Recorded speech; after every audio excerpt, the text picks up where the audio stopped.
Good morning, dear students. In yesterday's class, we did three stanzas of, this elementary school classroom in a slum, right? The first stanza is the description of four children, those who are being observed by the poet, Stephen Spender, sitting in the class. The tall, burdened girl with her bowed down head, the stunted, unlucky air of twisted bones, the paper seeming boy with rat's eyes, and the fourth child, the dreamer one, who wants to be like a squirrel and play outside in a tree room. Then the description of the classroom: unpleasant, unpolished walls, right? Sour cream walls, donations, right? Where the pictures are there, which signify that, these pictures are signifying life and learning and Shakespeare's head and literature and dawn and progression and progressive cities and domes riding all cities, but no connection with the real life of the slum children. Then we move on to the third stanza that describes that Shakespeare is wicked and Map is a bad example. Why Shakespeare is described as wicked and cruel and crooked and, with all as a wretch and wicked, and Map is not a good example because it tempts them to steal love, to steal all these things which are in these donated pictures. But in real life, they don't have these things in their life. The irony is this. Next, when we move, the description of their misery is there, that their lives are like bottle bits on stones. Bottle bits on stones. If you break, if by mistake your glass bottle or your glass breaks on the floor, can you collect it? So their lives are like those bottle bits on stones. Simile,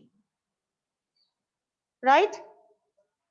When we'll revise this poem after understanding the complete poem, we'll do the figures of speech also. Apart from simile, there is imagery, there is irony, there are metaphors, and many others. If it is there is alliteration. We'll share afterwards. Right now, you can write down what I am discussing with you. Okay. So there is simile like bottle bits on stone. Right. All their time is a foggy slum. Now coming to the fourth stanza, unless governor, inspector, or visitor. So, first line of the fourth stanza, with little hope, with little ray of hope, that unless governor, inspector, or visitor comes and visits their place and does something for them, this map becomes their window, right? And these windows that shut upon their lives like catacombs. You can see the meaning in the glossary of this word.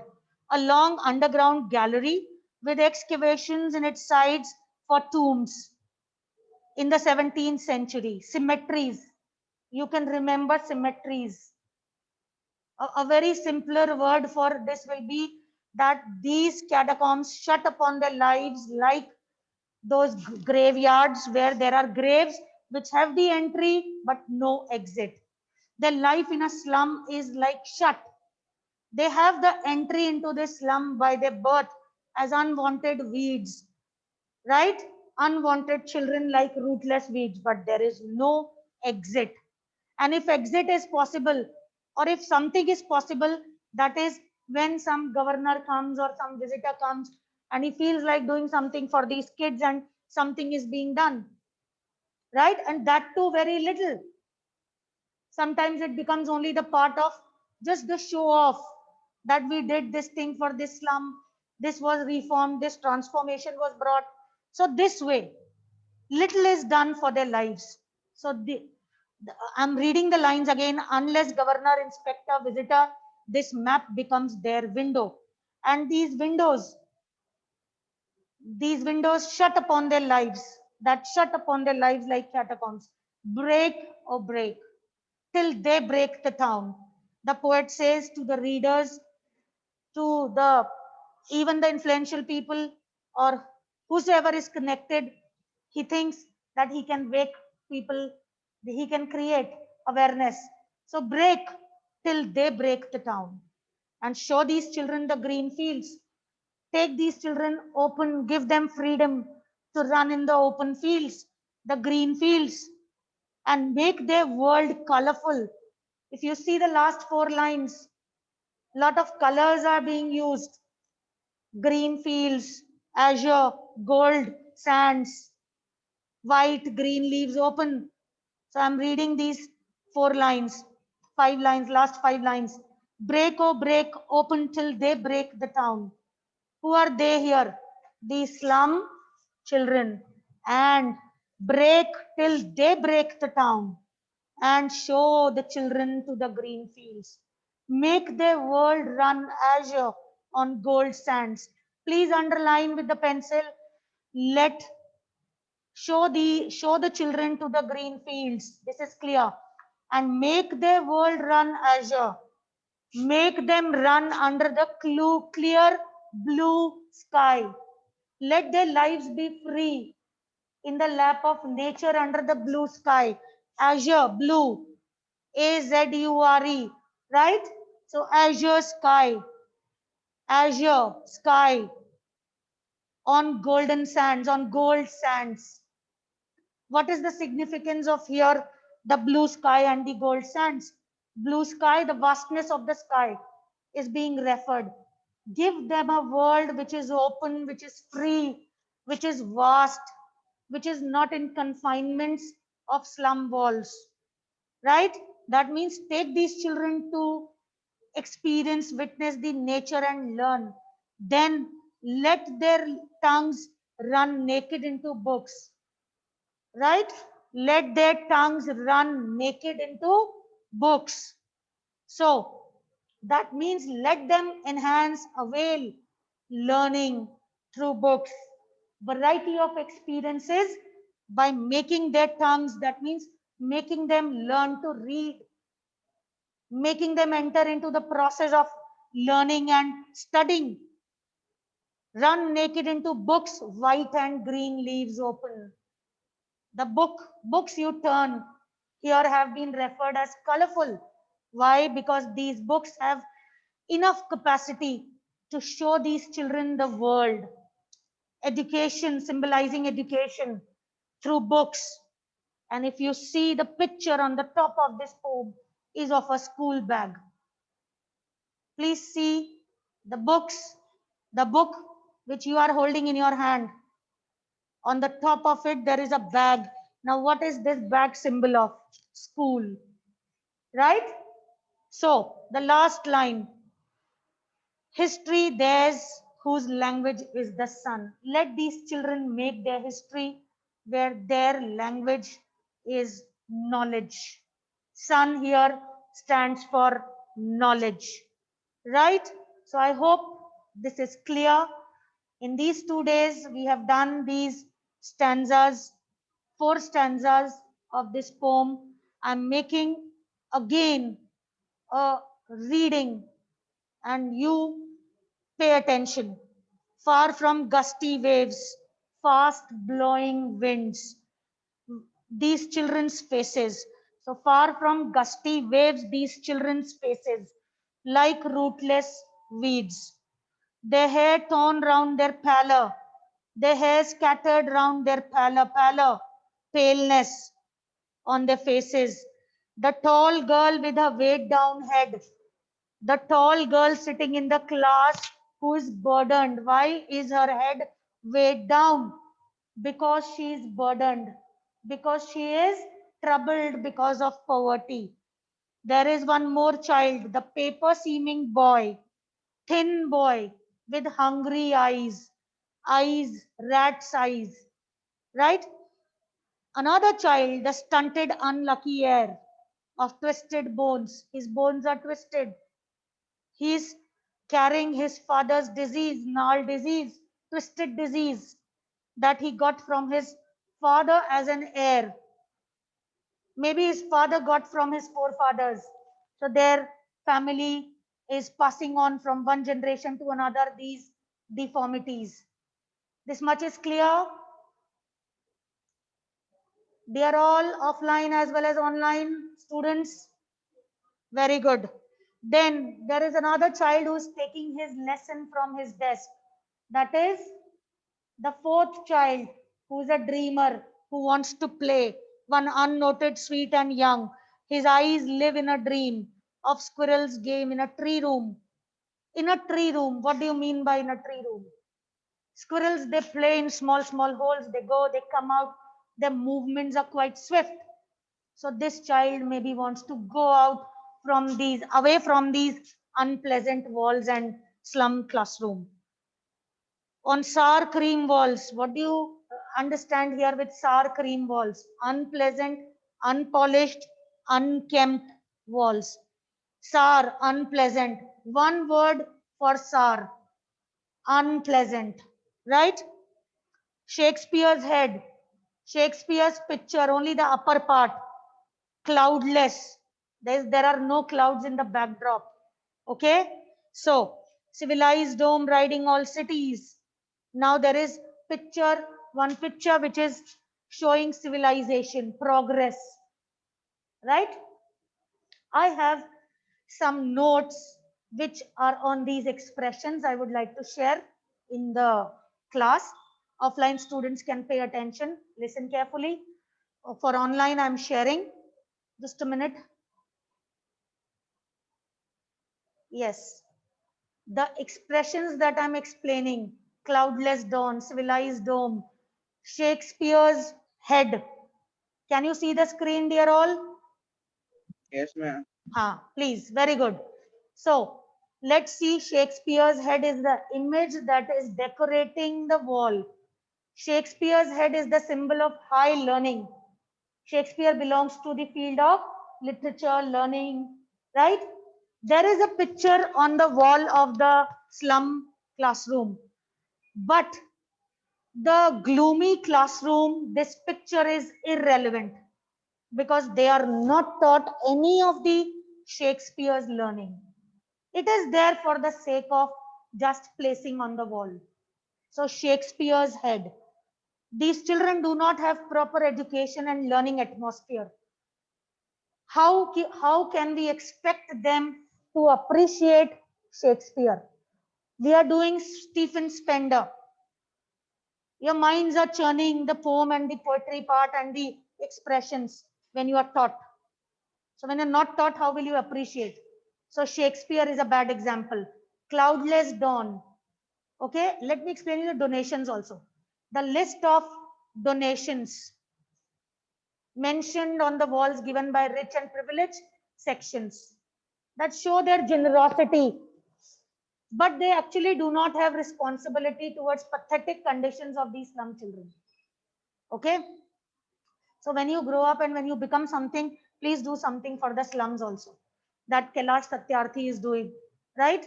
2014 Nobel laureate for child labor and all. If you have heard the name of Kailash Satyarthi, right? So let us resume back to our expressions and meanings and all. So Shakespeare's head, I hope, is clear. Cloudless dawn. There is another image that is the walls are decorated with. That is the picture of the clear sky, cloudless at dawn, symbolizes beauty, clarity. This is quite contrast to that of the children's lives whose lives are dark and deserted. Do you think their lives are bright?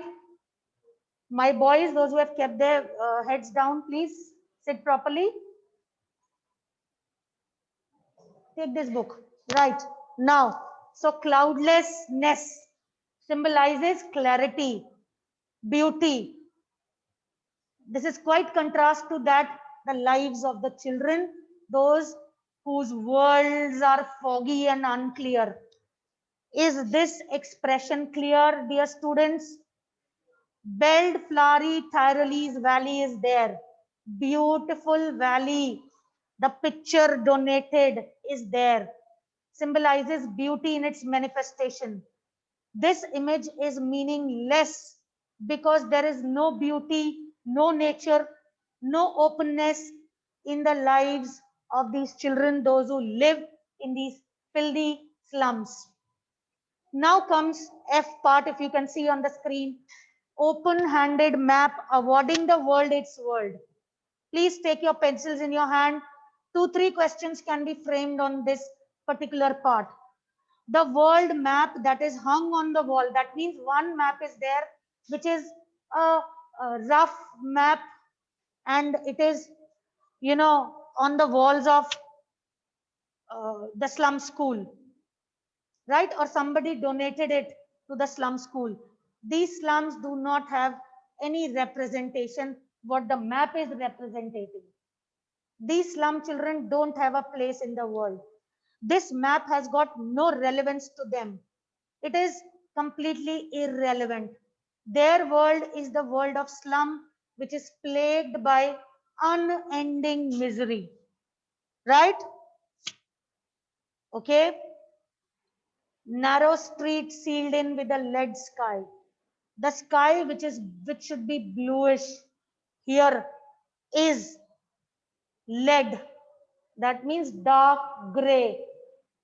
Clouds, darkness, bleak. Their world is dark world.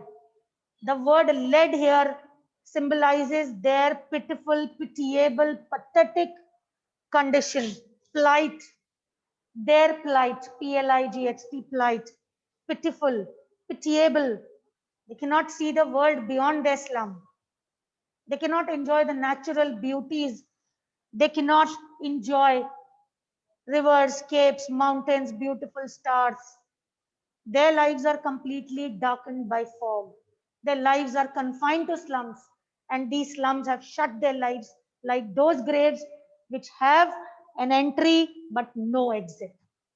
I hope the meanings are clear, dear all. I hope the meanings of these expressions and these stanzas are clear, dear students. Very good.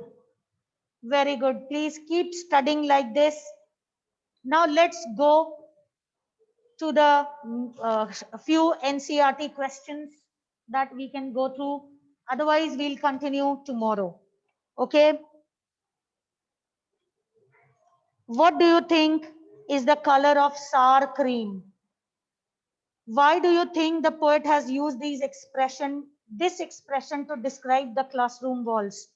Unpleasant, I said, the key word for sour cream walls, right? To signify that their classrooms were quite dirty, unpleasant, and they had the ambience quite pessimistic, right?